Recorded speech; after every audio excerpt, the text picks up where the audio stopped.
All right. Looks like we're cooking with gas tonight. Let's turn down this volume. Okay. What I want to talk about tonight in this PM hustle is I'm no longer a reseller. Don't do it. Don't plan on doing it. And I want to clear up some misconceptions that keep going around because for some reason there is this presumption that if you are not a reseller, then you don't know how to do anything. Reselling is a very small part of the world. And I don't think people really understand just how deep it goes. I'll give you a few examples. Now, I'm going to talk about myself since I love myself and I think that'll be fun. With this thing with reselling, because every so often stuff happens and my name starts being thrown around by people I don't know, never heard of. And it's kind of funny how a bunch of people are talking about me, but I don't even know who they are, nor I even talk about them. But I'm going to address the better topic here. Why am I no longer a reseller? There are many people who want to know the question. Now, I'm not going to insult people who are resell sellers. I'm not going to do that. I did it for well over 10 years. It's a good way to get started. It's a good way to make some money. Now, with that said, there's two groups of resellers. There are people who go about their business, finding their deals, selling what they're going to sell, make their money. There's another group of resellers who are struggling. Typically, the resellers who are struggling are the ones that cause the most trouble. Because, once again, I'll speak about what I know. When I was reselling, I did not have time. Let me state again. I did not have time to do some of the stuff that I see some other resellers doing. Say, if YouTube is what it is today, back when I was reselling, I would not have a YouTube channel. I wouldn't. Not about reselling. I would have a channel as I freeze up here, I think. I would have a channel that would be about how to make my products sell. It would be more about how to move my business forward. That's what my reselling channel would be. It wouldn't be to other resellers. It would be to the public. I would not be talking to other resellers. I'll be talking to the public. I'll be talking to strangers to make some damn money. That is, if I had a resale channel, it would be, like that. But many people, that's not their cup of tea. That's not what they want to do. It's not in their wheelhouse. It's not part of their thing. So funny. The audio should be good here. And also to the people who watch this tomorrow, because it won't be live, you're going to see me answering questions and doing stuff because it's a live event. It's not pre-recorded. It's a live event that gets archived and you get to see it. Because I don't think some people understand the power of YouTube. Let's see. Let me put this in here. Should be good. Okay. Got that in there. And let's bring some more people to the party. Let's get a few more folks in here. But I wouldn't, if I had a channel, it would be directly to the public, trying to sell my products, trying to let people know what I do, what I would not. And that's just me in the way that I roll. Now, hold on a second. I got one thing to do, and I'm going to focus entirely on this stuff. And I'm going to drop some stuff for you. There we go. All right. Because I'm not going to send out to the email list because most people are asleep. And I will just deal with the folks who show up here today. Okay. It's crazy, crazy stuff with the internet. All right.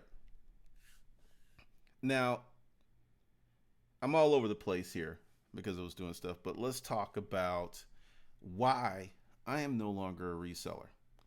And to talk about that, I would have to talk about what I did as a reseller, how I got started, and what has led me to this path.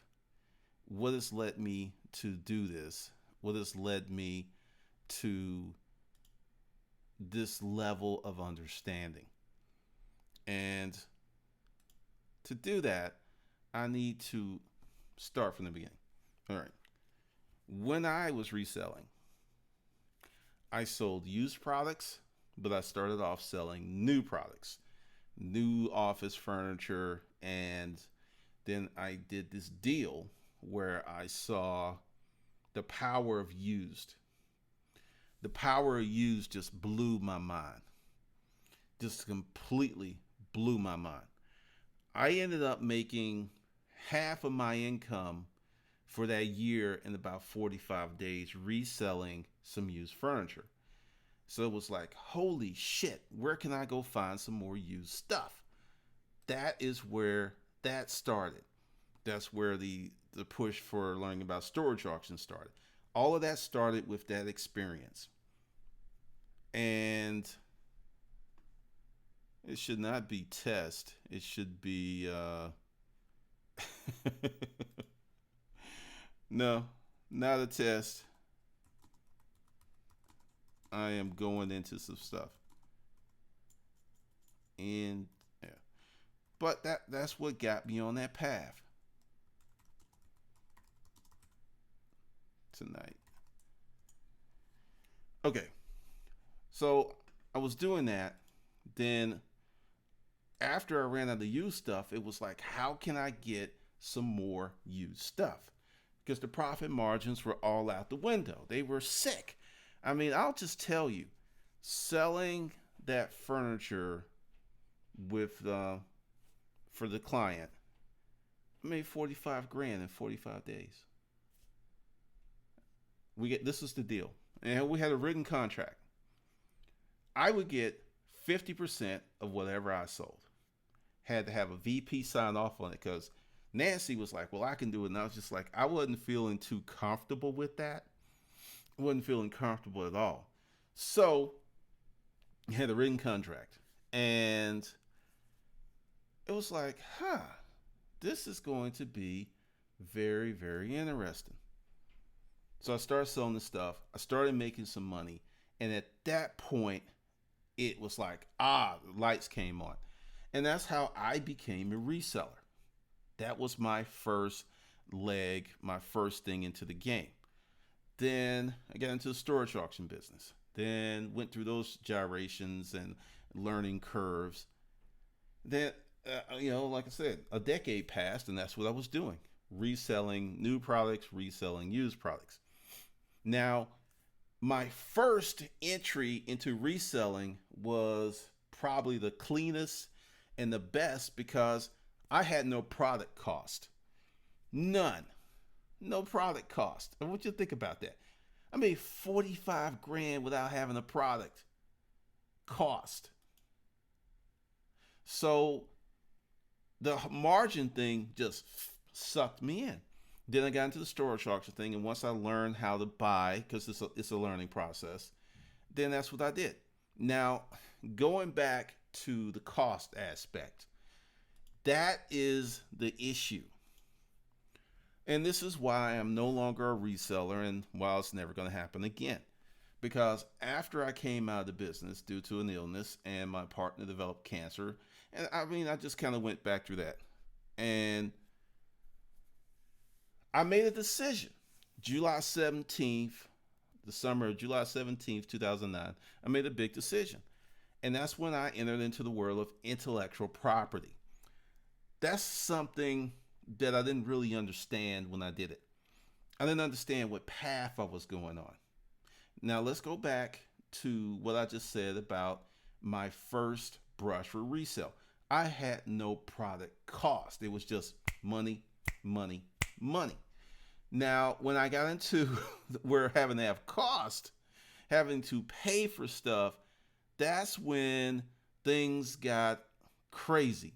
There were good months, there were good weeks, there were good days.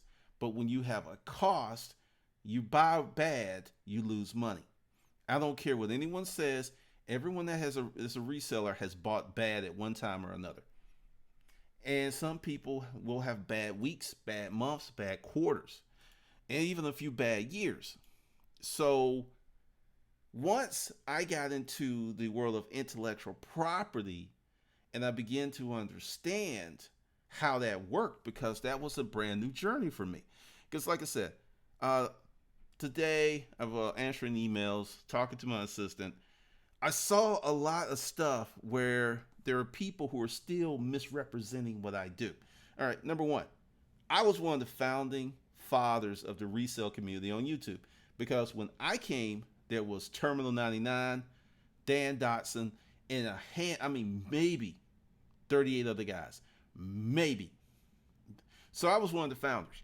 And I saw this comment too, that Glendon abandoned the resellers. Like we were fucking married. Like that was my girl. And, I just fucking left her and shit high and dry. Who the fuck are you people? Like, oh, he just abandoned the resale community. No, I made a choice predicated on numbers. Going back to my first experience with resale, I had no product cost. With intellectual property, I have a much smaller product cost than selling a physical item, whether it is used or new. The cost is just totally different. Also, let's talk about scale. I can scale with intellectual property in ways that you, as a reseller selling physical products, cannot.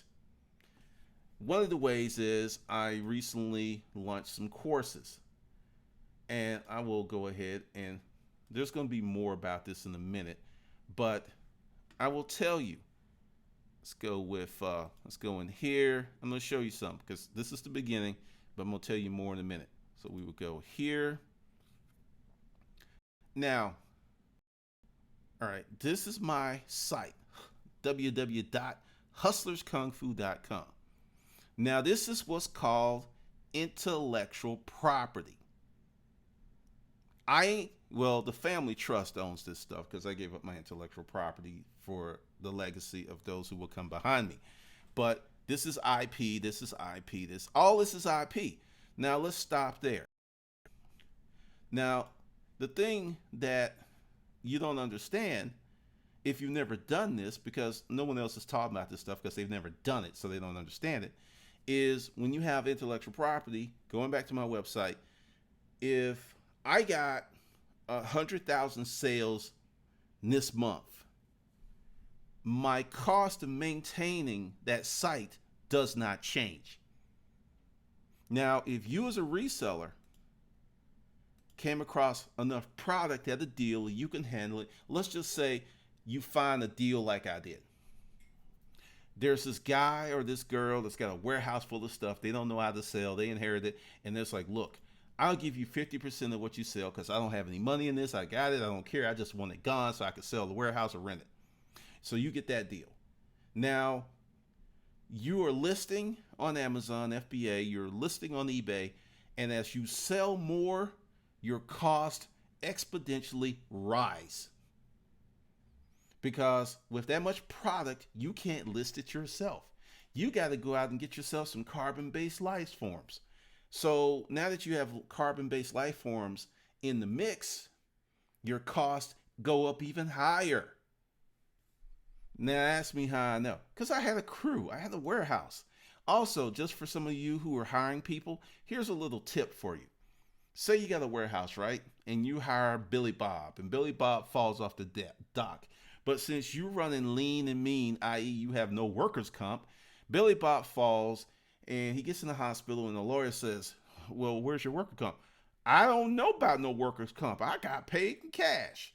You think you covered, right? So what he does is the lawyer sues you, alerts the state, then they fine your ass for not having workers' comp. And those fines are going to be heavy, like 25, 30, 40, 50 grand. So, okay, that's another, I say that because that's another cost. That's another cost. So as you scale and sell more, it costs you more to the point where you could actually start to lose money. You're selling more, you have more product, but you're losing money because exponentially your cost increase the more that you sell. Now, here's something else for some of you folks who think you're business people. The largest reservation company for rooms in the world is Airbnb. They own no property. The largest car service in the world is Uber. They own no cars, they own no property. They have a workforce of 1,000 people. To compare and contrast, Delta, which has a valuation of 38 billion and Uber has a valuation of 50 billion, Delta has 80,000 employees. And Uber's worth 12 billion more. Why? Because Uber operates on intellectual property. That's why. So if you're listening and you hear these people like, well, Glendon can't do this and Glendon can't do this, ask yourself this question. Why are people talking about me that I don't even talk about? Why every time you turn around, my name all up in their mouth? Like, I'm a long lost boyfriend or something. Now back to the lesson. Intellectual property is an amazing thing. You can leave it to your kids. Like I'm gonna give you a great example. Matter of fact, hold on. Let me do this. Let me get in here. Let me show you something. I'm gonna give you okay. Let's talk about Walt Disney. He's been dead. Damn, he died a few months after I was born. And okay, let's see. Let me show it to you. There we go. Now, Walt Disney created Mickey Mouse, and well, he owns Mickey Mouse and Goofy and all this stuff. So here you are, property that was created decades, still making money today. Oh, yeah, this is slow. Let's come out of that. Come out of that. Let's do this. Let me give you the granddaddy.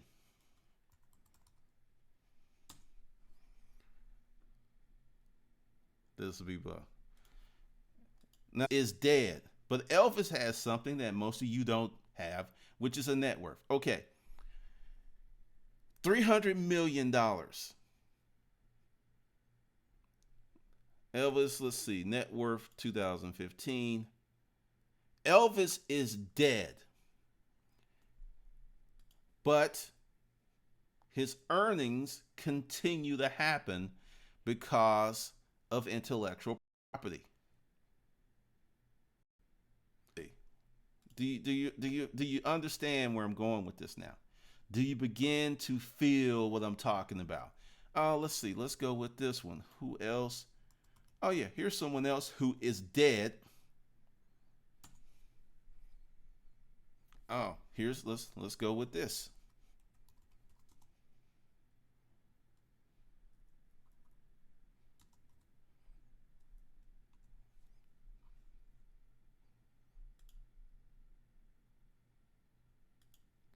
Unfortunately, Sammy doesn't have any net worth. Bad example. I thought there was some. Let's see. Here's somebody. Now, he's not dead, I don't think, but he has a great deal of intellectual property. Yes, Johnny Mathis, the one that your grandparents listened to. Your grandma and your granddaddy are dancing around the living room holding each other and smooching and shit to Johnny Mathis. $400 million intellectual property. Oh, so do you understand this?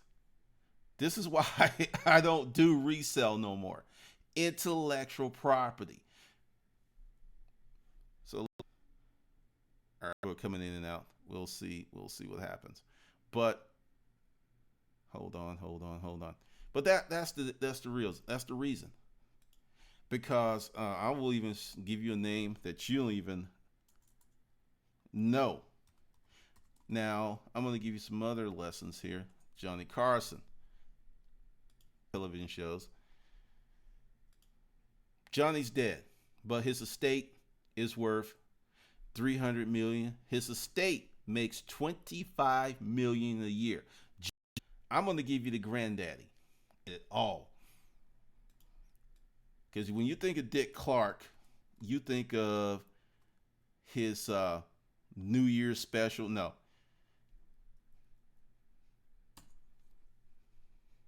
Television show. And see, this is a great picture. This is a great picture. Dick Clark. You see him standing next to Ryan? Dick Clark taught Ryan everything he knows. Dick Clark Productions, he owned American Bandstand. He was one of the first people to own his own show. He owned the show, he owned the rights. I'm going to give you someone else about one morning. Now, Neil was an employee for WSB. Clark at the show, and he dealt with all the heavy lifting. He hired people, Belinda and everything. And already retired when he started the show, but Clark's a millionaire several times over, real money.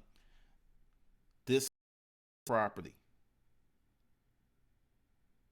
This is what intellectual property will do for you. Now let's do this. Ryan Seacrest. Now this is what happens when you have proper mentorship. He's worth 61. How many? Ryan Seacrest has been out less than 10 years. The way that he's going to have a 300, 400, 500 million dollar fortune. Oops. When you own the right, you make money so many different ways. When you own that stuff, ownership in your life, having the ability to create stuff, ability to be an owner. Okay, let's see.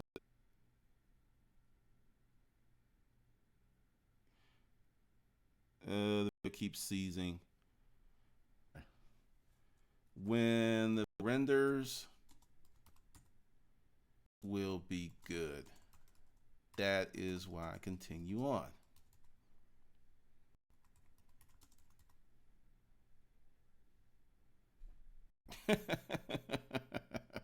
But essentially, this is the whole deal. Good. So let me go ahead and refresh this. And this is new. This is beta, and they put it out there. Okay, so we should, like I said.